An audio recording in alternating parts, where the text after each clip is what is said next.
अदानी के मुद्दे को लेकर राज्यसभा हो या लोकसभा, दोनों सदनों में हंगामा देखने को मिला। इस मुद्दे पर दोनों सदनों में पक्ष और विपक्ष एक दूसरे पर हमलावर रहे। अदानी के मुद्दे ने तब आग पकड़ ली जब 7 फरवरी को कांग्रेस सांसद राहुल गांधी ने लोकसभा में इस मुद्दे की आड़ में पीएम मोदी को भी सवालों के घेरे में लाकर खड़ा कर दिया था। बीजेपी की मांग है कि राहुल गांधी के बयानों को संसद के रिकॉर्ड से हटाया जाए। कांग्रेस नेता जयराम रमेश का भी ट्वीट सामने आया है। उन्होंने केंद्र सरकार पर तीखा हमला बोलते हुए कहा कि लोकसभा में लोकतंत्र का अंतिम संस्कार किया गया। दरअसल ये पूरा मुद्दा अदानी ग्रुप और हिंडनबर्ग की रिपोर्ट सामने आने के बाद से शुरू हुआ था। इस मामले को लेकर राहुल गांधी ने केंद्र सरकार पर कई गंभीर आरोप लगाए। दूसरी तरफ बीजेपी कह रही है कि सभी आरोप निराधार हैं, एक भी बयान का कोई भी सबूत नहीं है। इसके बाद 8 फरवरी को राज्यसभा में विपक्ष के नेता और कांग्रेस अध्यक्ष मल्लिकार्जुन खड़गे ने भी सवाल उठाया। उन्होंने पूछा कि आखिर अदानी की संपत्ति 2.5 साल में 13 गुना कैसे बढ़ गई। जयराम रमेश इससे पहले प्रधानमंत्री नरेंद्र मोदी से ट्वीट कर 3 सवाल पूछे थे। उन्होंने लिखा, अदानी समूह पर लगे गंभीर आरोपों के बीच मोदी सरकार ने चुप्पी साध रखी है। हम अडानी के हैं कौन श्रृंखला के तहत तीसरे दिन संसद में राहुल गांधी ने पीएम मोदी से 3 सवाल पूछे। चुप्पी तोड़िए प्रधानमंत्री जी। पहला सवाल, प्रधानमंत्री का अदानी के साथ क्या रिश्ता है? वह अदानी के साथ अब तक कितनी बार विदेश गए? गौतम अदानी के भाई विनोद अदानी पर पनामा पेपर्स और पेंडोरा पेपर्स में धोखाधड़ी का आरोप लगे हैं, इस पर क्या कार्रवाई हुई?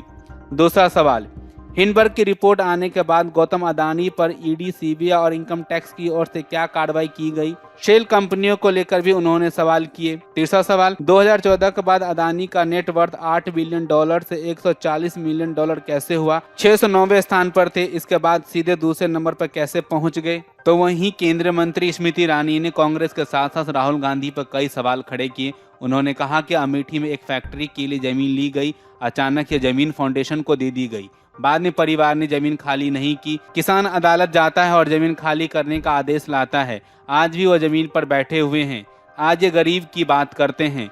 उन्होंने कहा कि हज की नई नीति आ गई है, जब इनकी सरकार थी तब हज के आवेदन के वास्ते पैसे देना पड़ता था, अब किसी को आवेदन का पैसा नहीं देना पड़ेगा, यह मोदी सरकार ने सुनिश्चित किया है। उन्होंने कहा कि मोदी सरकार की नीति के कारण हज पर प्रति व्यक्ति 50,000 रुपए की बचत हो रही है।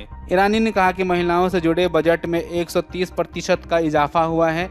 स्मृति ईरानी ने राष्ट्रीय कवि रामधारी सिंह दिनकर की कुछ पंक्तियां का उल्लेख करते हुए कहा कि मोदी जी ने संकल्प लिया है, इसीलिए वह कीमत चुकाते हैं। Video desk अमरउजाला.com। डाउनलोड करें अमर उजाला ऐप और पाएं खबरें लगातार। अगर आप ये वीडियो YouTube पर देख रहे हैं तो हमारे चैनल को सब्सक्राइब करें और बेल आइकन को दबाना ना भूलें। अगर आप Facebook पर ये वीडियो देख रहे हैं तो हमारे पेज को लाइक करें।